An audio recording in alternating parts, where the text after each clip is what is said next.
What's up, America? It's Angel. I'll begin by saying I've been wanting to voice my opinion on the current state of things. With this current political climate, it's never been a more crucial time. Once again, the Latino community in particular, and potentially anyone of color or differing opinion, facing a new age of disparity. From mass deportations to the predatory ICE capturing and rounding up children, men, and women from schools and places of refuge, to the removal of DEI frameworks, diversity, equity, and inclusion, we are truly regressing as a country. The bottom line is that we have Trump and his league of fascists within his cabinet supporting cults of good boys who will help fund and support his idiocracy. I had went to one of the protests and it was against mass deportation.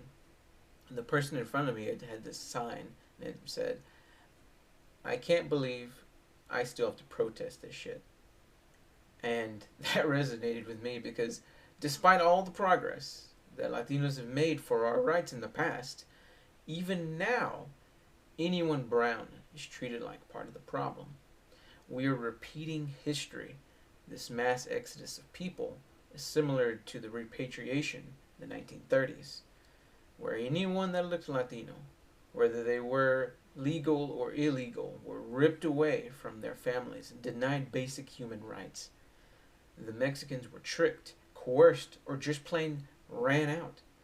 And this was just a way to soothe the wounded ego of the Anglo Americans during the Great Depression. This was because they wanted a finger to point at anyone they could blame. And one of the quotes they used, and this might just sound familiar, "They're stealing our jobs," came into play to rally negative sentiment towards them. The real truth, however, is that undocumented immigrants alone, that the MAGA so vehemently hate and go against, contribute up to $1.6 trillion estimated up to in the US GDP.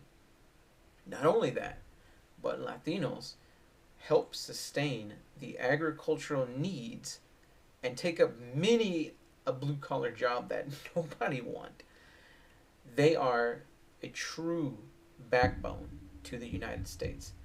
But if you must point any finger, look no further than the president himself, giving massive tax cuts to the super elite 1% and wasting away public money on frivolous visits like attending the Super Bowl for 3 hours or going to the Daytona, which in together total about $25 to $30 million of your money. So, to sum it up, the real problem lies within the government, who would rather spread misinformation and gaslight you to hate your fellow man rather than really looking at the big picture, as they rob us blind from the inside. Until next time.